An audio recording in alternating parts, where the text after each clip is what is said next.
بسم الله الرحمن الرحيم ألهاكم التكاثر حتى زرتم المقابر كلا سوف تعلمون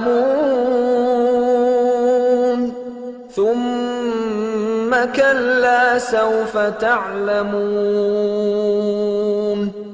كلا لو تعلمون علم اليقين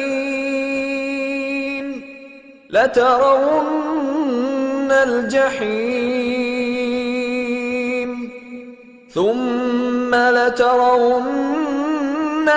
عين اليقين ثم لتسألن يومئذ عن النعيم